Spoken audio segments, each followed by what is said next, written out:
Hello everyone, good morning, welcome back to my channel Supriya Saha. তো আজকের date হচ্ছে 5th ফেব্রুয়ারি, Wednesday. তো সকাল সকাল উঠে এভরিডের মতোই আমার যা যা রুমের কাজ থাকে সেগুলো টুকটাক করে নিচ্ছি। আমার হাজব্যান্ড বেশ কিছুক্ষণ আগে অফিসের জন্য বেরিয়ে গেছে, আমি বেডটাকেও ক্লিন করে নিলাম। আজকে লাঞ্চে বানাবো বিরিয়ানি, ওই বাড়িতেও পাঠাবো।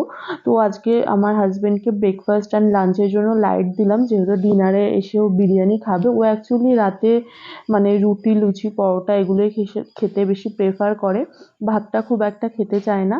তো আজকে যেহেতু বিরিয়ানি করব, তাই ওকে আমি ব্রেকফাস্টে যেরকম ভাত খেয়ে যায় এভরিডে সেরকম দিয়েছি, সেদ্ধ ভাত, সেটাই খেয়েছে। আর লাঞ্চের জন্য ওকে মুসুরির ডাল, পালং শাক আর ডিমের মামলেট করে দিয়েছি, বা ডিমের অমলেট বলতে পারো।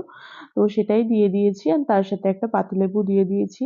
আর এইদিকে আমি তোমাদের বাইরে এসে দেখাই, এইদিকে কাজ শুরু হয়ে গেছে।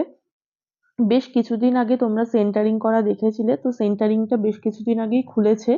তো তখন আর আমি ব্লগ করিনি, তোমাদের সাথে দেখা হয়নি। এখন পুরোটাই খুলে দিয়েছে। এখন এইদিকে হচ্ছে, এখন এই সিঁড়ির যে সেন্টারিংটা সেগুলো খোলা হচ্ছে, আর এখান থেকে আজকে গাঁথনি হবে। তো হওয়ার পরে তো আমি তোমাদের সাথে শেয়ার করবই। চলো এই দিকটা ঘুরে দেখাই পুরোটা, আমি সেন্টারিংটা খোলার পরে কেমন লাগছে দেখতে। আলাদা কিছুই না, আগেও তোমরা দেখেছো, তাও আমি আর একবার তোমাদের সাথে শেয়ার করে দিই। যারা নতুন এই ব্লগটা থেকেই হয়তো আমার ভিউয়ার্স, বা এই ব্লগ থেকেই আজকে ফার্স্ট দেখছো আমার ব্লগটা, তো তাদের জন্য আরেকবার দেখিয়ে দিই। যেরকমটা তোমরা আগেও দেখেছো, ওই দিকটা ঠাকুর ঘর, এই দিকটা সিঁড়ি ঘর, আর বাথরুম অ্যান্ড কিচেনটা তো আগেই করা ছিল, ওয়াশরুমটা যেটা। অ্যান্ড তাছাড়া রুমটা তো ওই সাইডে, আর এই দিক থেকে আউটসাইডে সিঁড়ি হচ্ছে। আর এই দিকটার নিচটাতে দেখছি আমরা অন্য প্ল্যানিং আছে, তো কি করব। এই যে এইটা হচ্ছে আমাদের যে ঠাকুর ঘরটা সেটা। আর এইদিকে দিদিও কাজে চলে এসছে, আমাদের যে নতুন যে দিদিটা এসছে কাজে, তোমাদের তো এর আগের ব্লগেও বলেছি। তো দিদিটা বেশ সকালের দিকেই চলে আসে কাজে। তো দিদিটা এদিকে বাসন মাজছে, তো বাসন মাজা এখন কিচেনেই করছে, যেহেতু বাইরে করতে পারবে না। তারপরেই চলে এসছে ঘরে, ঘরের কাজ করছে। তো ঘরটাকেও ক্লিন করে নেবে, দেন তারপরে দিদি বেরিয়ে গেলে আমি আমার ব্রেকফাস্টটা করব, তারপরে কিচেনে যাব। আর ওইদিকে ওরা তো কাজ করছে, ওদেরকে একবার চা করেও দেব। তো আমি এখন আসলাম কিচেনে, বাসনগুলো সব উপুড় করব, দেন ওদেরকে চাটাও রেডি করে দেব। তারপরে আমি ব্রেকফাস্টটা করব, পরে আবার 10:30 11টার দিকে আরেকবার চা দেব। তো যাই হোক, আমি আজকে ব্রেকফাস্টে কি খাচ্ছি তোমাদের দেখিয়ে দিই। আমি খাচ্ছি হচ্ছে এখানে মুসম্বি লেবু। আগে যখন আমার বিয়ে হয়নি ওই বাড়িতে ছিলাম, মা আমাকে এভরিডে মুসম্বি লেবুর রস করে খাওয়াতো, বলতো ভীষণই ভালো খাওয়া। তো আজকে আমার কেন জানি না সেটাই খেতে ইচ্ছা করলো, তো এই জন্য আমি মুসম্বি লেবুর রসই করে নিলাম। এইটুকু হয়েছে, দেখে মনে হচ্ছিল কতগুলো। আর তার সাথে এখানে আগের দিনে মা পায়েস করে পাঠিয়েছিল, গুড়ের পায়েস, তো সেটা আজকে মুড়ি দিয়ে খাবো। আমার হঠাৎ ইচ্ছা হলো, আমার লুচি দিয়ে পায়েস খেতে বেশি ভালো লাগে, বাট হঠাৎ আজকে ক্রেভিং হলো যে মুড়ি দিয়ে খাবো, তো সেই জন্য অল্প একটু মুড়ি দিয়েও খাবো। আর পেয়ারাটা দেখতে পেলে, পেয়ারাটা হচ্ছে আমি কেটেছি ওদেরকে দেবো বলে, 6 টুকরো করে দিলাম, ওরা খেয়ে নেবে। 3 জন আছে, 2 টুকরো করে সবার হয়ে যাবে। আর এইদিকে আমি বিরিয়ানি প্রিপারেশনও রেডি করে দিয়েছি, এখন ওই 11টা মতো বাজে, এদিকে ভাতটাও হয়ে গেছে। আর আমি এইদিকে রান্না করতে করতেই ব্রেকফাস্টটা করছি। না তাহলে হচ্ছে 2টোর মধ্যে দিয়ে দিতে পারবো, 2টো কি 1টার মধ্যেও হয়ে যাবে, বাট বিরিয়ানির ওই প্রিপারেশন রেডি করতে করতেই যা টাইম লেগে যায়। তারপরে আবার স্টিমে বসানো, ওটার জন্য এক্সট্রা আরো হাফ অ্যান আওয়ার ধরে রাখতে হয়। তো যাই হোক, আমি এদিকে সমস্ত কিছু বিরিয়ানির জন্য যা যা লাগবে, এখানে আমি বেরেস্তাটাও করে নিয়েছি, আর স্যালাডটাও কাট করে নিলাম, ওই বাড়িতেও দেবো, আমরাও খাবো। তারপরে বিরিয়ানি মশলার প্যাকেটটাও আমি কেটে এবার হচ্ছে ম্যারিনেশনটা করে নেব। আর এখন মানে বিরিয়ানিটা করব, সবার আগে ভাতটা করে নিই, কেন তাহলে ভাতটা ঝরঝরে হয়, গরম অবস্থায় দিলে একটু দলা দলা পাকিয়ে যায়। যেহেতু আজকে অনেকটাই বিরিয়ানি কোয়ান্টিটিটা করব, ওই বাড়িতেও দেবো। আর আমরা ইভিনিংয়ে ভাবছি আমি আর মা একটু বেরোবো, একটু গোল্ড শপে যাওয়ার প্ল্যান আছে, ওই আমরা যেখান থেকে বানাই মডার্ন জুয়েলার্স, তো সেখানেই যাব ভাবছি। তো সেই জন্য এখন পুরোটাই করে রাখছি, তাহলে ডিনারেও এসে আর আমাকে কিছু করতে হবে না, আর মাকেও করতে হবে না, একবারে মাকে ওই বাড়ি একটু পরে গিয়ে হয়ে গেলে দিয়ে আসবো। তাহলে আর আজকে আমাদের কারোরই রান্নার কোনো ঝামেলা থাকবে না, কারণ এক জায়গার থেকে এসে আর ডিনার প্রিপেয়ার করতে ভালো লাগে না। এই দেখো তোমাদের এবার দেখাই, বিরিয়ানি তো আমি ওখানে বসিয়ে দিয়েছি, কষে গেছে। এই দেখো বাইরে এতটা গাঁথনি হয়েও গেছে এর মধ্যে, আর নিচে এই জায়গাগুলো সিঁড়ির নিচটায় গ্যাপ গ্যাপ ছিল, সেটাও দেখছি হয়ে গেছে, আমি এটা তখন খেয়াল করিনি, এসে দেখছি এতটা হয়ে গেছে। তো আমি এটাই দেখছি যে কি করে মানে ফটাফট করে ওরা করে ফেলে। আমাদের দেখে মনে হচ্ছে খুব ইজি, বাট এটা যারা করে তাদের মানে ভীষণই খাটনি হয়। আর সবথেকে মেন কথা হচ্ছে আমি মানে একটু আগেই একরকম দেখতে লাগছিল, পুরো আলোটা এদিকে আসছিল, এখন দেখো হালকা অন্ধকার অন্ধকার লাগছে। যাই হোক, বিরিয়ানিটা হয়ে যাওয়ার পরে আমি আগে এই বাড়ি দিতে আসলাম, এসেই মা আমাকে বলছে ওপরে গিয়ে দেখে আয়, দরজাটা কমপ্লিট হওয়ার পরে তো দেখিসনি, ভীষণই সুন্দর লাগছে। সত্যিই ভীষণই সুন্দর লাগছে। তোমাদের কেমন লাগছে আমাকে জানিও। এই দরজাটা আগে ছিল না, তোমরা দেখেছো যখন এখানটা পুরো ফাঁকা ছিল, বাট এই ব্ল্যাক অ্যান্ড হোয়াইটের ওপরে এটা তোমাদের কেমন লাগলো আমাকে জানিও। অ্যান্ড ভীষণই মানে ইউনিক ডিজাইনটা, আমার তো খুব ভাল লেগেছে, আনকমন।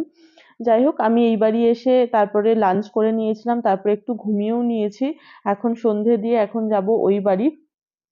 তো ওই বাড়ি মনে হচ্ছে আর যেতে হবে না, মা বলছে একবারেই, মা তুই রাস্তায় আয়, একবারেই বেরিয়ে যাবো, ওই বাড়ি নাও যেতে পারি। তো মা আর আমি এখন বেরোবো হচ্ছে যেটা তোমাদের সকালেই বললাম যে গোল্ড শপে যাব। তো আমি রেডি হয়ে নিয়েছি। অ্যাকচুয়ালি গোল্ড শপে যাব হচ্ছে মেনলি মায়ের জন্য। তোমাদের সাথে তো এর আগেও আমি শেয়ার করেছিলাম ব্লগে যে মা ওখানে একটা মানে ওই সেফটি পিন কানের টাইপ কিছু বলে, তো ওই কানেরটা বানাতে দিয়েছে। তো সেটা আনতে যাবে আজকে। অ্যান্ড আমিও ভাবছি যেহেতু সামনে ভ্যালেন্টাইন্স ডে, আমার হাজবেন্ডের জন্য কিছু একটা গিফট নেব, বাট কি নেব সেটা এখন আমি ভেবে উঠতে পারিনি, কি দেওয়া যায়। তো চাকদা বাস স্ট্যান্ডের ওখানে মানে রঞ্জনপল্লির ওই সাইডটাতে ভি-মার্ট মানে রিসেন্টলি হচ্ছে ওপেন হয়েছে। আমি কয়েকদিন আগেই দেখছিলাম, সরস্বতী পুজোর দিন মেবি হয়েছে, ওই ২-৩ তারিখ নাগাদ হয়েছে। কিন্তু একটাই প্রবলেম, সেটা হচ্ছে আমি ভাবছি যে ভি-মার্ট থেকে কিছু দেব, মানে ওখান থেকে দিলে কি দেওয়া যায় আমার হাজবেন্ডকে, সেই ড্রেসই কিছু দিতে হবে, কিন্তু আমি ওকে ভালোই ড্রেস কম বেশি কিনে দিই। তো এখনো ডিসাইড করিনি, মায়ের সাথে আস্তে আস্তে সেটা ডিসাইড করছিলাম। আমরা কিছুটা হেঁটে আসছিলাম, দেন তারপরে দুর্গাবাড়ির ওখান থেকে ভ্যান পেয়ে যাই, তারপরে ভ্যানেই আসি। তো মা তারপরে বলল যে ঠিক আছে চল ওখানে গিয়ে দেখি, যদি ওখান থেকে কিছু পছন্দ হয়ে যায় তোর, তাহলে ওখান থেকেই কিছু দিয়ে দিস, আর না হলে যাবো আগে, আজকে তো রান্নার কোনো ঝামেলা নেই, অসুবিধা নেই। তো আমিও বললাম ঠিক আছে তাহলে সেটাই করব। তো যাই হোক, ভ্যান তো আমাদের পৌরসভার ওই গলিটার মুখটাতে নামিয়ে দিল, ভেতরে আর ঢোকেনি। তো আমি আর মা এখন যাচ্ছি মডার্ন জুয়েলার্সে। তো ভাইটাকেও আগের থেকে আমি মেসেজ করে দিয়েছিলাম যে যাব। তো এসেই ফার্স্ট এই সকেট চুড়ি দুটো দেখছিলাম, এটা ওই ২.৫ গ্রামের মতো পড়ছে, মানে দুটো মিলিয়ে আমার বেশ ভালোই লেগেছিল। তো এটা সাইজটা অ্যাভেলেবেল ছিল না বলে নিইনি। তো আমি কথা বললাম, বলল যে হ্যাঁ সাইজ বানিয়ে দেওয়া যাবে। তো যাই হোক, আমরা যেহেতু এসে অনেকক্ষণ অনেক কিছু দেখছিলাম, তো ভাইটা আবার আমাকে আস্ক করলো চা কফি কিছু খাবে নাকি।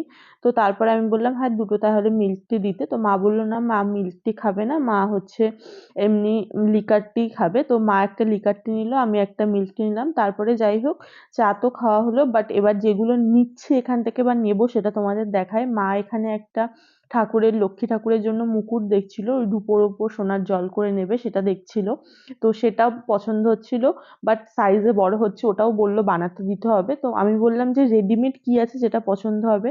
তো মা যে সেফটি পিন কানেরটা তোমরা আগের ব্লগে দেখেছিলে, তো মা বললো ওটা আমার মুখে এখন একটু ছোট ছোট লাগছে, তো ওটার বদলে ওই ওয়েটে একই এসছে। তো মা বললো তাহলে এটা নিই, এটা বেশি আমার মুখে ভালো লাগছে। অ্যাকচুয়ালি যে কোনো কানের বা যাই বলো, নিজের ফেসে যতক্ষণ না পরছো বা নিজের গায়ে না দিয়ে দেখছো ততক্ষণ বোঝা যায় না, দেখতে তো এমনি ভালোই লাগে। যাই হোক, ফাইনালি আমি আর আমার হাজবেন্ডের জন্য এই দুটো ব্রেসলেট নিলাম, আমার জন্য এটা, আমার হাজবেন্ডের জন্য ওটা।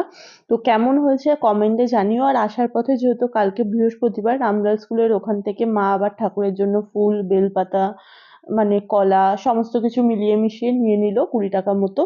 তো যাই হোক, মার এখানে নেওয়া হয়ে গেছে, আমরাও এখন বাড়ি যাব। তো মাকে বললাম আসার সময় আমাদের হেঁটে হেঁটেই গল্প করতে করতে চলে আসবো। তারপরে আসার সময় হেঁটে গল্প করতে করতেই চলে এসেছি।